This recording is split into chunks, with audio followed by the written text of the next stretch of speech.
무언가에 깊게 빠져본 적이 분명히 있을 겁니다.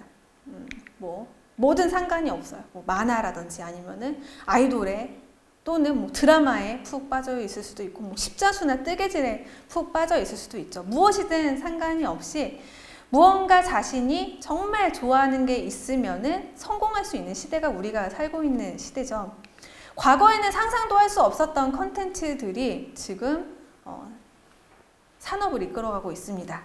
뭐 요즘 초등학생 장래희망 1순위가 크리에이터라고 하죠. 1인 미디어 방송. 예전에 과거의 성공의 법칙으로는 절대로 이해할 수 없는 부분이에요. 먹는 거 좋아하는 사람이 먹는 걸로 성공한다. 화장하는 거 좋아하는 사람, 남의 얘기 들어주는 거 좋아하는 사람, 특히 뭐 게임하는 거 좋아하는 사람. 제가 고등학교 다닐 때만 해도 막 선생님들이 막 게임에서도 나중에 뭐 될래 이런 얘기를 했었는데 지금은 게임 산업도 엄청 클 뿐만 아니라 게임을 하는 방송조차도 굉장히 큰 영향력을 가지고 있는 시대이죠. 자신이 좋아하는 것을 직업으로 만들어서 성공을 할 수 있는 시대라는 거예요. 그런데 꼭 굳이 자신이 좋아하는 거를 직업을 삼지 않아도 그 좋아하는 무언가가 있는 사람과 없는 사람은 너무 삶의 질이 다르다는 거예요. 예를 들면은 최근에 이제 골드만삭스라는 아주 유명한 또 글로벌 기업의 새로운 CEO로 이제 된 사람, 데이비드 이제 솔로몬이라는 사람이 됐는데, 이 사람이 후보에 올라왔을 때, 이제 그 반대편에서 이 사람을 이제 깎아내리려고 들고 온 카드가 있었는데, 그게 바로 이 사람이 너무 그 디제잉 하는 걸 좋아하는 덕후라는 거를 이제 가지고 이런 사람은 어떻게 CEO 자리에 앉히느냐 이렇게 했는데, 오히려 역으로 이런 큰 열정을 가지고 자기 일에 더욱더 집중을 잘하는 사람이라는 게 부각이 돼서 결국에는 이 사람이 너무 그게 더 어필이 돼서 결국에는 CEO 자리에 올랐습니다.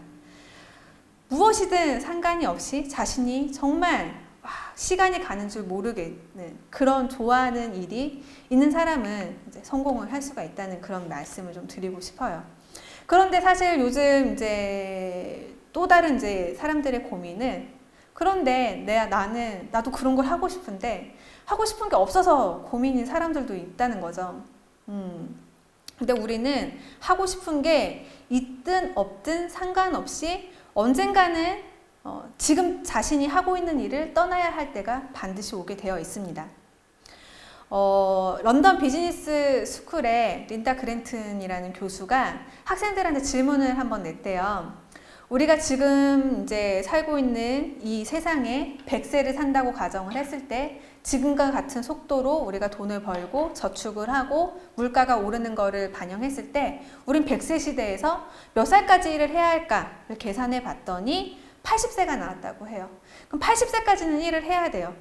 그럼 지금 정년퇴임이 아무리 길게 일을 해봤자 60이면 일을 그만두고 20년은 다른 삶을 살아야 되는데, 그러면은 그런 시점이 왔을 때 또다시 내가 좋아하는 일이 아닌 다른 무언가를 배워서 남이 시키는 대로 일을 하고 내가 내 삶을 제대로 이끌어가지 못하고 돈을 이걸 벌 수 있을까 없을까를 전전긍긍하면서 살 것이냐, 아니면 내가 좋아하는 일을 선택해서 그거를 돈벌이로 만들 것이냐는 굉장히 큰 차이가 있겠죠. 그런 시점이 왔을 때만이라도 자신이 진짜 좋아하는 게 무엇인지 한 번은 생각을 해봐야 되지 않을까요? 세상에 이렇게 많은 직업들이 있고 직업이 없다면은 직업을 만들 수도 있는 창직의 시대에 살고 있는데, 이 긴 100세 시간 동안 자신이 하고 싶은 거를 단 한 개도 못 찾게 된다면 그건 아마 여러분의 책임일 겁니다. 그런데 잘 생각해 보면은 하고 싶은 게 분명히 마음속에 있어요.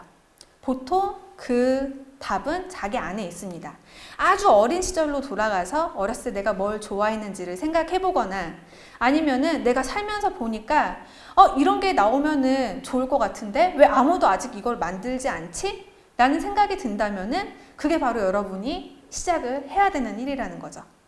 그런데 또 하나의 이제 문제가 나이가 이제 걸려서 주저하는 그런 상황이 올 수도 있죠. 난 너무 뭘 시작하기 너무 늦은 나이야. 하려면 빨리 해야지. 막 김연아 아니면은 이런 막 어렸을 때 성공한 사람들 있잖아요. 이런 사람들과 자신을 비교하면서 난 너무 늦었어 라고 그런 생각이 든다면 지금부터 제가 소개해드리는 사람들을 잘 참고해 주시기 바랍니다. 자, 우리나라 문학의 기둥이라고 할 수 있는 박완서 소설가는 40세에 처음으로 데뷔했어요.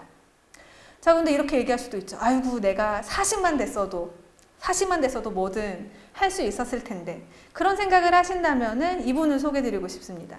우리가 잘 알고 있는 KFC, 켄터키 후라이드 치킨을 창업한 커넬 샌더스는 65세에 창업을 했어요. 하던 사업들이 다 망해가지고 노령연금 받던 거를 돈을 모아서 이제 꼬물차를 끌고 다니면서 자신의 이제 그 레시피를랑 이제 압력밥솥 하나를 들고 계속 이제 식당들을 돌아다니면서 레시피를 이제 팔려고 그렇게 돌아다녔대요. 그러면서 결국에 한 식당과 계약을 하면서 자신의 레시피를 이제 세상에 내놓게 됐는데 그게 이제 대박이 난 거죠. 뭐 얼마 전에 이제 텔레비전 보니까 그런 유튜브를 하시는 뭐 62세의 이제 어머니가 나오기도 했습니다. 뭐든지 시작하기 늦은 나이는 이제 없다는 거를 보여주시는 분들이죠. 그런데 내가 만약에 아이고 65세만 됐어도 뭐든지 할 수 있었을 텐데 라고 생각이 드신다면은 이분을 소개해드리고 싶어요. 그랜마 모지스. 이분은 우리나라 나이로 76세에 그림을 처음 그리기 시작해서 죽기 전까지 2000점 정도의 작품을 남겼습니다.